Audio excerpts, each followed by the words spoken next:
Halo semuanya, perkenalkan nama saya Hana Maria dengan NIM 2505 1305776. Pada video kali ini saya akan menjelaskan tutorial penggunaan AI dalam pembuatan presentasi atau PPT. Di sini saya menggunakan AI yang berada di website yang dapat ditemukan di Google atau di Chrome.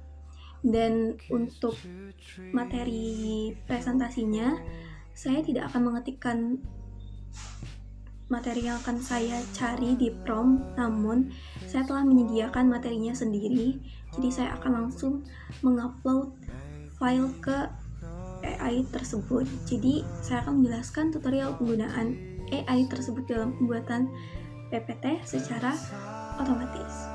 Let's try.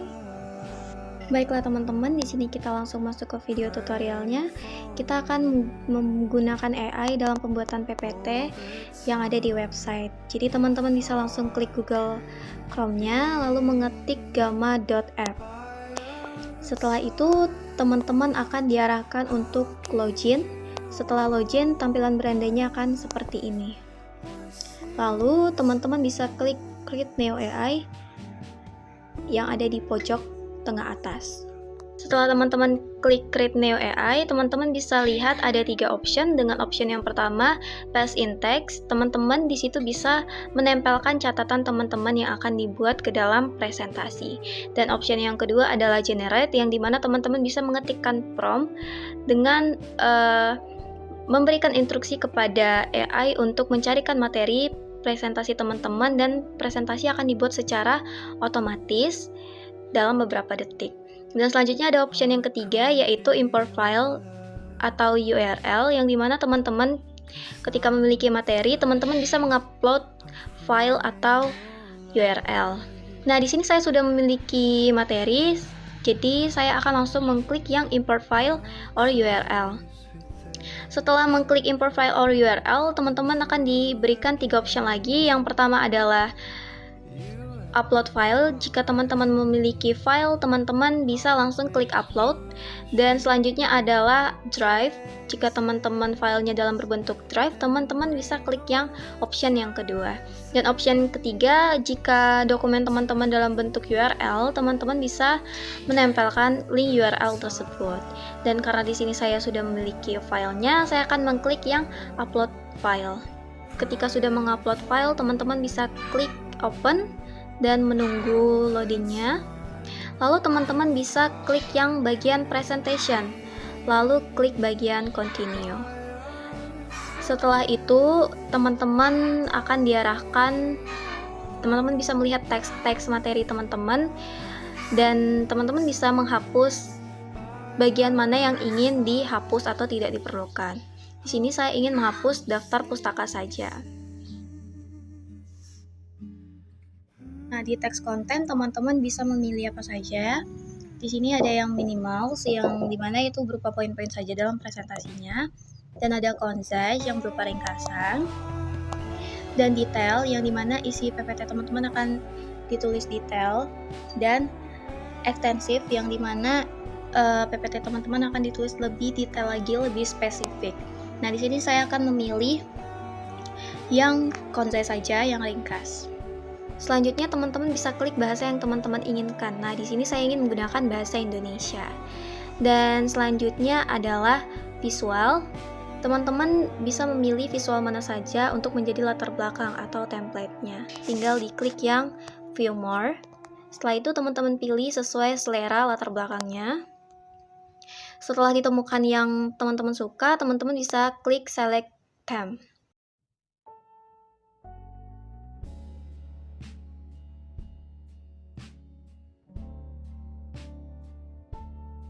Lalu teman-teman pilih image source-nya. Di sini saya menggunakan AI, dan image modelnya tinggal teman-teman sesuaikan saja. Lalu teman-teman bisa memilih fotonya dalam style apa. Jika teman-teman suka anime, teman-teman bisa pilih illustration. Jika teman-teman suka yang realistik, bisa yang fotorealistik dan lainnya.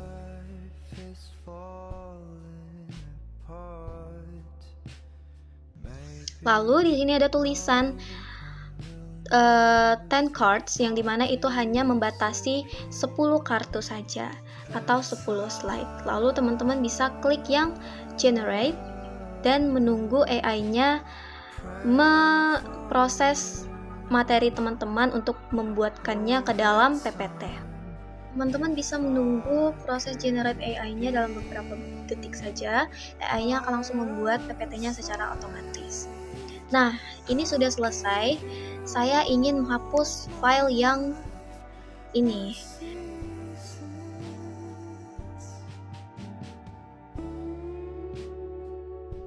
Dalam menghapus filenya, teman-teman bisa klik titik 3 yang ada di pojok kiri di atas slide-nya. Lalu setelah mengkliknya ada logo delete. Teman-teman bisa klik delete untuk menghapusnya.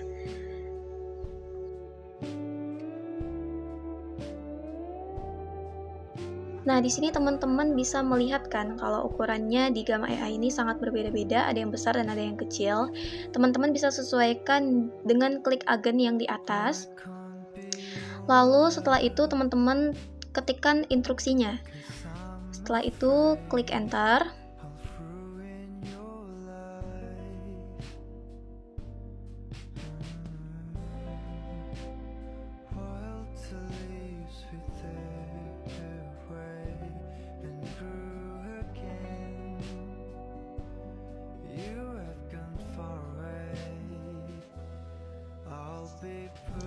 Setelah itu kita lihat pekerjaan dari agennya.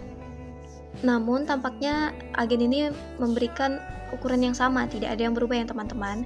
Jadi tidak apa-apa, meskipun dia tidak berubah, nggak apa-apa, kita punya option lain, yaitu kita harus mengubahnya di PPT. Jadi teman-teman klik dulu share di pojok atas, lalu teman-teman klik yang bagian ekspor, lalu ekspor di bagian mana yang teman-teman inginkan. Di sini saya ingin mengekspornya di PPT. Setelah itu tinggal di download.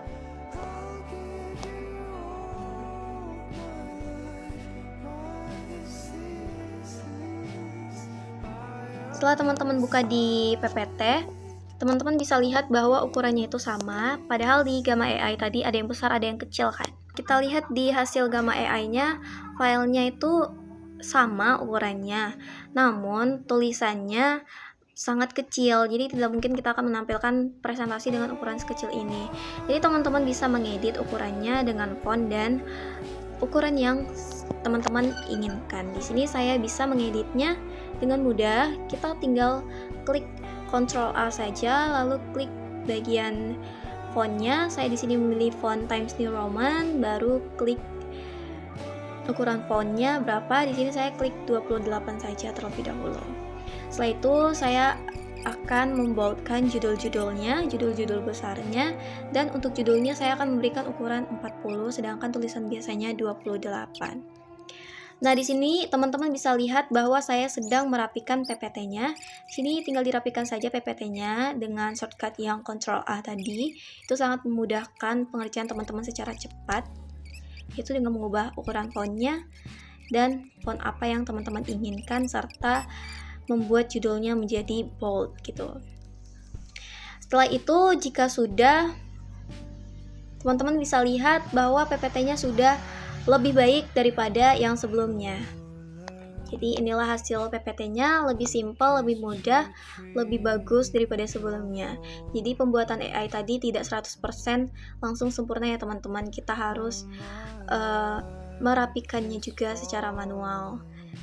Namun ini sangat worth it bagi kita yang ingin presentasi cepat-cepat atau sangat urgent, karena penggunaan AI ini sangat mengefisienkan waktu daripada kita menggunakan atau membuat PPT manual.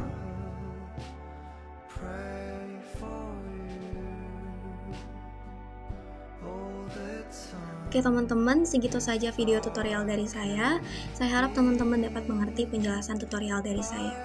Jadi, dalam penggunaan AI ini sangat membantu dan memudahkan kita dalam pembuatan PPT yang biasa kita membuatnya secara manual dengan membutuhkan waktu yang cukup lama untuk membuat PPT yang bagus. Namun dengan penggunaan AI membantu kita dalam pembuatan PPT secara otomatis dan mengefisienkan waktu kita.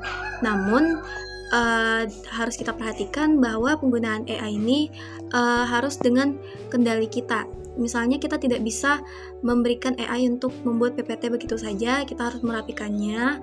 Seperti tadi, karena AI itu tidak sempurna dan tidak 100% dalam pembuatan PPT, jadi kitalah yang dapat merapikannya. Jadi kita tidak berharap pada AI untuk bisa membuat PPT-nya seutuhnya, kitalah yang dapat merapikannya.